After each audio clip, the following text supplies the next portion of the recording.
আমার সাথে হযরতে মুহাম্মদ সাল্লাল্লাহু আলাইহি ওয়াসাল্লাম এসেছে। সেখানে গিয়ে দেখা হলো হযরতে ইদ্রিস আলাইহিস সালাতু ওয়াস সালামের সাথে। ইদ্রিস আলাইহিস সালাতু ওয়াস সালাম দেখলেন, দেখার পরে সুসংবাদ জানালেন, ওয়েলকাম করলেন আর বললেন সুস্বাগতম নেক ভাই। ফের পুনরায় সেখান থেকে তৃতীয় আসমানে যায়। তৃতীয় আসমানে গিয়ে পুনরায় জিজ্ঞাসা করে, ফের আসমানওয়ালা জিজ্ঞাসা করে, মা হাদা, কে আপনি বলেন? ফের জিবরাইল আলাইহিস সালাতু ওয়াস সালাম বললেন, আনা জিবরাইল। ফের পুনরায় জিজ্ঞাসা করে, হাল মাকা আহাদুন, আপনার সাথে কি কেউ এসেছে? ফের বললেন, না, মাই মুহাম্মদ সাল্লাল্লাহু আলাইহি ওয়াসাল্লাম, আমার সাথে হযরতে মুহাম্মদ সাল্লাল্লাহু আলাইহি ওয়াসাল্লাম এসেছে। সেখানে গিয়ে দেখা হয় হযরতে মুসা আলাইহিস সালাতু ওয়াস সালামের সাথে। ফের পুনরায় যখন চতুর্থ আসমানে যায়, সেখানে গিয়ে ফের এই প্রশ্ন করে, ফের জিজ্ঞাসা করে, মা হাযা, এটি কে বলেন? তখন বললেন, আনা জিবরাইল, আমি জিবরাইল বলছি। ফের জিজ্ঞাসা করলেন, হাল মাকা আহাদুন, আপনার সাথে কি কেউ এসেছে? ফের জিবরাইল বললেন, মাই মুহাম্মদ সাল্লাল্লাহু আলাইহি ওয়াসাল্লাম। তখন সেখানে গিয়ে দেখেন বিশ্ব নবী জনাবে হুজুরে পাক সাল্লাল্লাহু আলাইহি ওয়াসাল্লাম। সেখানে গিয়ে দেখেন হযরতে মুসা আলাইহিস সালাতু ওয়াস সালাম।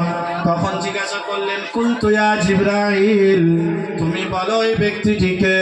তখন জিবরাইল আলাইহিস সালাতু ওয়াস সালাম বললেন, হাদা মুসা আলাইহিস সালাম, এই ব্যক্তিটি হলেন মুসা আলাইহিস সালাতু ওয়াস সালাম। এই ব্যক্তিটি হলেন হযরতে ঈসা আলাইহিস সালাতু ওয়াস সালাম। ফের যখন পঞ্চম আসমানে যায়, সেখানে গিয়ে ফের আসমানওয়ালার সাথে পুনরায় এই কথা বলে। ফের যখন জিজ্ঞাসা করে, আসমানওয়ালা, আপনার সাথে কি কেউ এসেছে? তখন বললেন, নাম, মাই মুহাম্মদ সাল্লাল্লাহু আলাইহি ওয়াসাল্লাম, আমার সাথে হযরতে মুহাম্মদ সাল্লাল্লাহু আলাইহি ওয়াসাল্লাম এসেছে।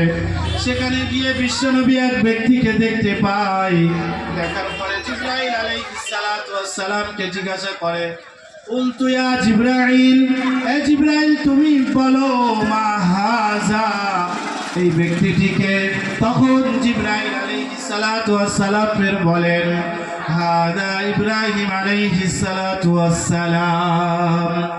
তখন ইব্রাহিম আলাইহিস সালাতু ওয়াস সালাম ওয়েলকাম করেন আর বলেন, সুস্বাগতম নেক সন্তান। আপনি এর মধ্যে দুটো জিনিস ফলো করেন। প্রথমে আদম আলাইহিস সালাতু ওয়াস সালাম বলেছেন নেক সন্তান, ফের লাস্টে এসে হযরত ইব্রাহিম আলাইহিস সালাতু ওয়াস সালাম বলছেন নেক সন্তান। তাহলে বিশ্ব নবী দুটো নবীর কাছে কেমন ভাবে সন্তান হয়? ডেগারবাসী, তোমরা শোনো শোনো। দুনিয়ার জমিনে যখন বিশ্বনবী হুজুরে পাক সাল্লাল্লাহু আলাইহি ওয়াসাল্লাম, দুনিয়াতে যত বান্দা বান্দি আছে সবাই হলেন আদম আলাইহিস সালাতু ওয়াস সালামের সন্তান। ঠিক তো ভাই? আমরা সবাই আদম নবীর সন্তান কিনা বলেন? লাস্টে যখন ফের ইব্রাহিম আলাইহিস সালাতু ওয়াস সালাম বললেন নেক সন্তান, এই জন্য বললেন বিশ্ব নবীকে। হযরত ইব্রাহিম আলাইহিস সালাতু ওয়াস সালামের দুটো সন্তান ছিল। একটা সন্তানের নাম ছিল হযরত ঈসা আলাইহিস সালাতু ওয়াস সালাম, আর একটা সন্তানের নাম ছিল ইসমাঈল আলাইহিস সালাতু ওয়াস সালাম। সেই জন্য ঈসা আলাইহিস সালাতু ওয়াস সালাম থেকে খানদান আলাদা হয়ে গিয়েছে। তার বংশধরে এসেছে হযরত ইয়াকুব আলাইহিস সালাতু ওয়াস সালাম। ইয়াকুব নবীর পুত্র নাম ছিল হযরত ইউসুফ আলাইহিস সালাতু ওয়াস সালাম। আমাদের নবীকে সন্তান কেন বললেন? এই জন্য বিশ্ব নবী ছিলেন হযরত ইসমাঈল আলাইহিস সালাতু ওয়াস সালামের বংশধরের মধ্যে। ওই জন্য ইব্রাহিম আলাইহিস সালাতু ওয়াস সালাম বললেন নেক সন্তান। বিশ্ব নবী বলেন, আমি যখন ষষ্ঠ আসমানে গিয়ে পৌঁছালাম, তখন সেখানে গিয়ে দেখছি একটা কলমের আওয়াজ শুনতে পাচ্ছি। আলামিন আমাকে দিয়েছে। কথা কেন বলছে, ওপারে গিয়ে কথা বলেন না। আশ্চর্য ব্যাপার তো, এখানে জিনের কথা হচ্ছে, আল্লাহ আল্লাহ রসুলের কথা হচ্ছে, এত কথা বললে কি করে কথা বলে এখানে সম্ভব হবে?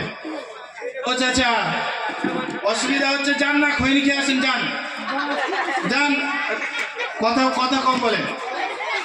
বিশ্ববাবু শোনেন, বিশ্বনবী বলেন, ওখানে গিয়ে বিশ্বনবী শুনতে পেলেন একটা কলমের আওয়াজ। বিশ্বনবীকে দিলেন 50 ওয়াক্ত নামাজ। বিশ্বনবী নামাজটা পেয়ে অত্যন্ত খুশি হলেন। খুশি হওয়ার পরে বিশ্বনবী যখন নামাজটা নিয়ে ফিরে আসে, পুনরায় মুসা আলাইহিস সালাতু ওয়াস সালামের সাথে ফের সাক্ষাৎ হয়। মুসা আলাইহিস সালাতু ওয়াস সালাম জিজ্ঞাসা করলেন বিশ্বনবীকে, বললেন, ভাই রব্বুল আলামিন আপনাকে কি দিয়েছে বলেন? বললেন, উম্মতের জন্য 50 ওয়াক্ত নামাজ দিয়েছে, নামাজটা নিয়ে যাব উম্মতের কাছে।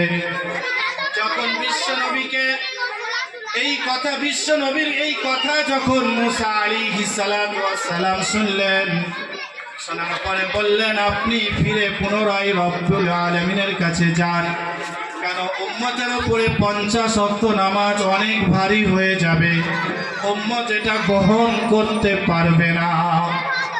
বিশ্বনবী ফের পুনরায় যায়। যাওয়ার পরে বিশ্বনবী 9 বার যাতায়াত করার পরে 5 লং 45 ওয়াক্ত নামাজ 50 ওয়াক্ত থেকে মাইনাস করা হয়েছে।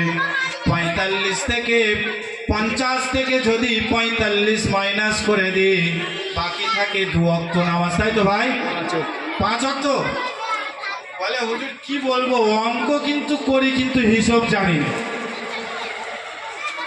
বিশ্বনবীর সেখান থেকে 5 ওয়াক্ত নামাজ পুনরায় পাওয়ার পরে ফের যখন মুসা আলাইহিস সালাতু ওয়াস সালামের সাথে সাক্ষাৎ হয়, মুসা আলাইহিস সালাতু ওয়াস সালাম ফের বলে, ভাই এই 5 ওয়াক্ত নামাজ উম্মত দেবু গ্রহণ করতে পারবে না, পুনরায় ফের যান।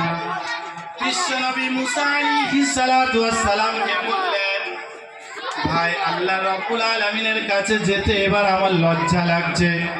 এই 5 ওয়াক্ত নামাজ যা দিয়েছে নিয়ে যাই উম্মতের কাছে।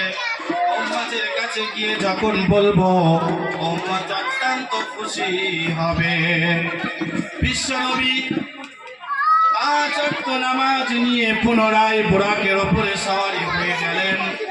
সওয়ারি হয়ে যাওয়ার পরে এখান থেকে চললেন সিদরাতুল মুনতাহা। সুবহানাল্লাহ পড়ে। বিশ্বনবী সিদরাতুল মুনতাহায় গেলেন।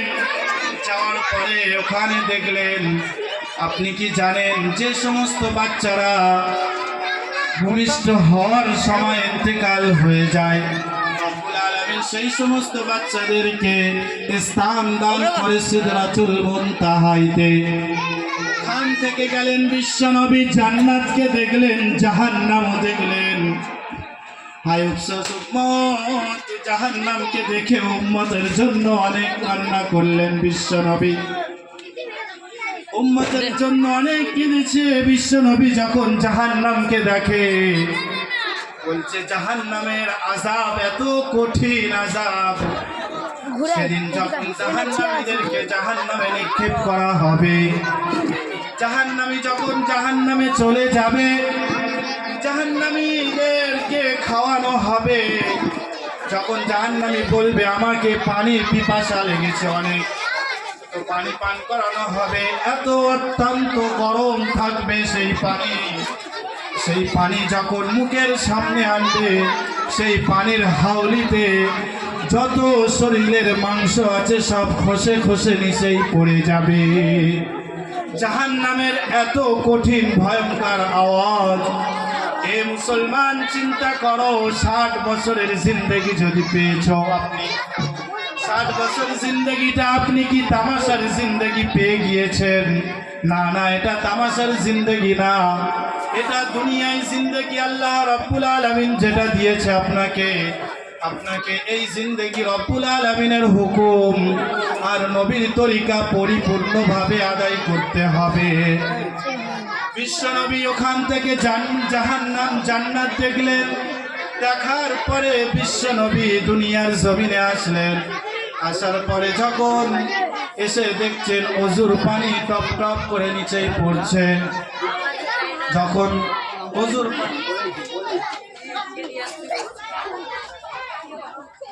বিশ্বনবী যখন এসে দেখলেন অজুর পানি টপ টপ করে নিচেই পড়ছে, তো আপনি একটা বিষয় এখানে চিন্তা করেন। বিশ্বনবী অজু অবস্থায় গেলেন আর পুরো মেয়ারাজের শেষে এসে দেখছেন অজুর পানি টপ টপ করে নিচেই পড়ছে। একটা প্রশ্ন জাগে, হুজুর এটা কেমন ভাবে সম্ভব হয়? এই জন্য বিশ্বনবী তো সর্বপ্রথম মসজিদে হারাম থেকে মসজিদে আকসা থেকে ষষ্ঠ আসমান পর্যন্ত গেলেন। যাওয়ার পরে রব্বুল আলামিনের সাথে কথা হলো, আবার যাতায়াত করলেন। করার পরে পুনরায় ফিরে যখন আসলেন, বিশ্বনবী এসে দেখেন টপ টপ করে পানি পড়ছে। কেমন ভাবে সম্ভব? বিশ্বনবীর যখন সফরটা শুরু হয়, রব্বুল আলামিন তখন দুনিয়ার কায়নাতকে পুরো স্টপ করে দিয়েছিলেন। পুরো দুনিয়ার কায়নাতকে যখন বন্ধ করে দিলেন রব্বুল আলামিন, তখন কেমন ভাবে সেই অজুর পানিটা নিচেই পড়বে বলেন? সেই জন্য বিশ্বনবী এসে দেখেন অজুর পানি টপ টপ করে নিচেই পড়ছে। আর ঘটনাটি যখন বললেন বিশ্বনবী, বলার পরে আবু জেহেল ইসলামের চরম করুণাময় দুশ্মন এ শুনে বিশ্বনবীর উপরে ঠাট্টা করছে, বলছে দেখ মুহাম্মদ নাকি আল্লাহর সাথে দিদার করতে গেছে। এটা পরিপূর্ণ মিথ্যা ছাড়া কিচ্ছু হতে পারে না। যখন গিয়ে আবু বকর সিদ্দিক রাদিয়াল্লাহু তাআলা আনহুর কাছে গিয়ে বললেন, আবু বকর সিদ্দিক রাদিয়াল্লাহু তাআলা আনহু শোনার পরে বলছেন, এই কথাটি কে বলেছে বলো? তখন আবু বকর সিদ্দিক বললেন, এটা আবু জেহেল তখন বলছে এটা বিশ্বনবী বলছে, মুহাম্মদ বলছে এটা পরিপূর্ণভাবে সম্ভব। বিশ্বনবী যখন বলেছেন এটা কোনো অসম্ভব নয়, এটা পরিপূর্ণভাবে সম্ভব। বিশ্বনবী শোনার পরে তখন বললেন, এ আবু বকর, তোমার নাম আবু বকর নয়, আজ থেকে তুমি হয়ে গেলেন আবু বকর সিদ্দিক রাদিয়াল্লাহু তাআলা আনহু। সুবহানাল্লাহ পড়েন। বিশ্বনবী আবু বকর সিদ্দিককে উপাধি দিলেন। সেই জন্য মুসলমান যুবক ভাই তোমাকে উদ্দেশ্য করে বলবো, তুমি দুনিয়ার জমিনে যখন হাঁটো, দুনিয়াতে যখন হাঁটো, তখন তুমি দুনিয়াটা কাঁপাইতে থাকো। আর যখন তুমি মসজিদে গিয়ে খোদার ঘরে গিয়ে যখন সিজদাটা করবে, এটা তুমি জানো না যে রব্বুল আলামিনের আরশটা কেঁপে যায়। রব্বুল আলামিনের যখন ঘরে গিয়ে তুমি সিজদা করবে, গিয়ে যখন